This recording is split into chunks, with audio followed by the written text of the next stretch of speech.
Tanderu, and these are the stories making headlines.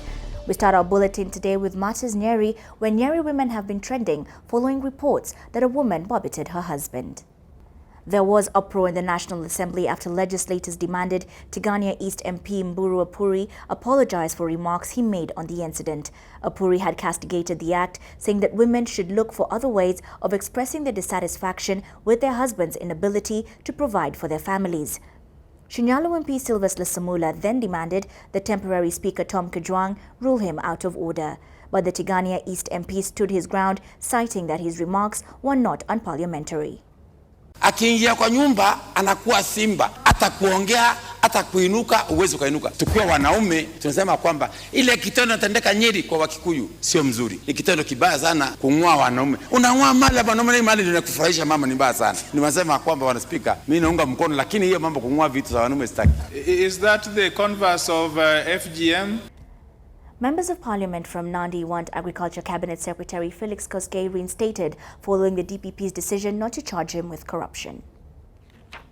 They argue that without a substantive CS in the agriculture docket, their farmers are suffering.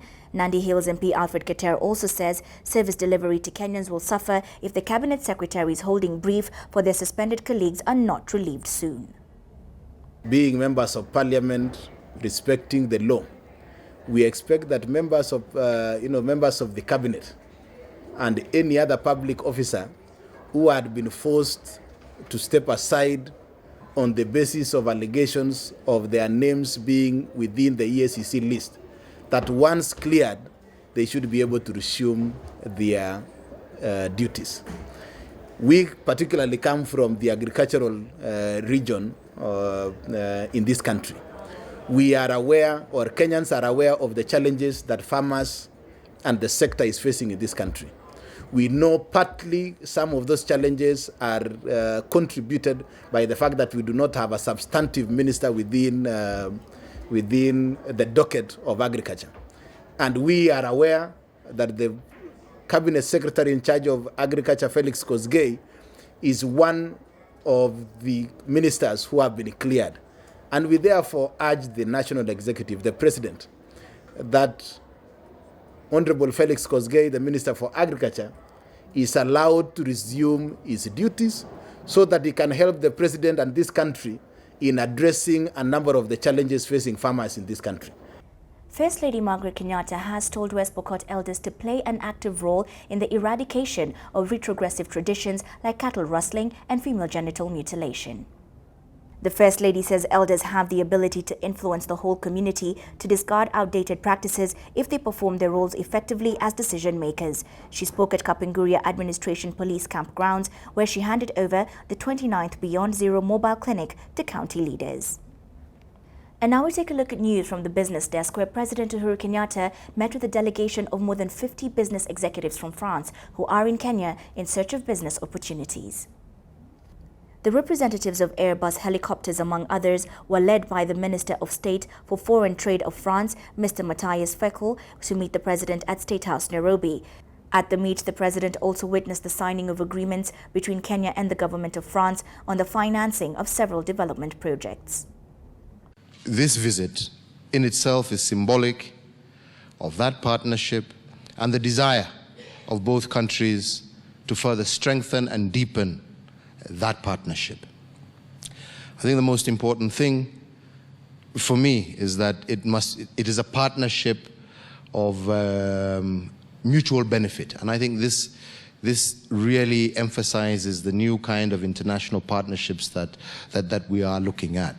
We are looking at partnerships that benefit both sides.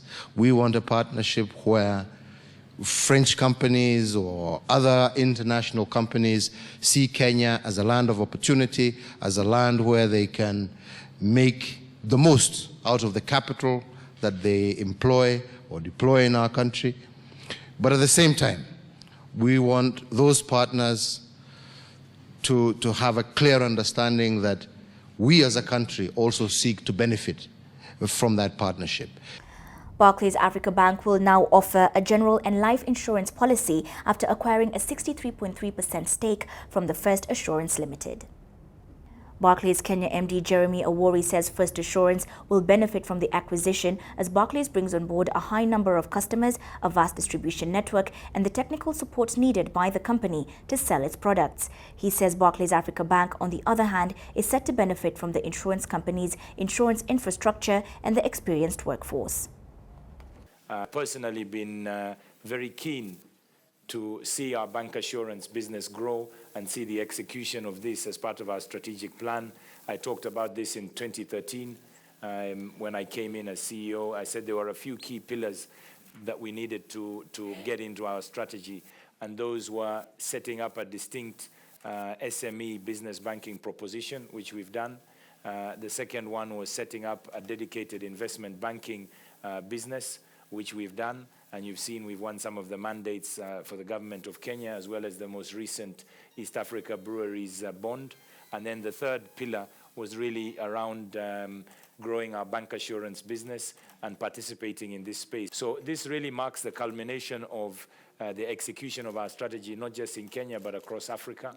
And I think really what we're looking for is this is not just about us. More importantly, this is about our customers. This is about bringing value to our customers and bringing financial solutions to them that they will find, hopefully the most competitive in the market. And now we take a look at the financial report.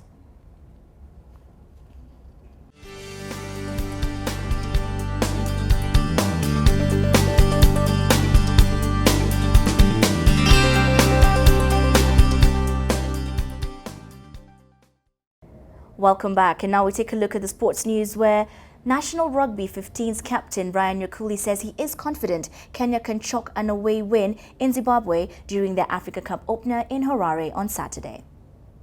Speaking ahead of Thursday's departure, Nyakuli admitted the Sables will not be waiting to roll over for them and expect a tough encounter. Zimbabwe have retained the same 12 players who crushed Kenya's 2015 Rugby World Cup dream at the Continental Championships last year. And that is all we had for you today. For the latest on these and other stories, log on to www.capitalfm.co.ke/TV. Do remember to subscribe and leave your comments and feedback below. My name is Anita Nderu.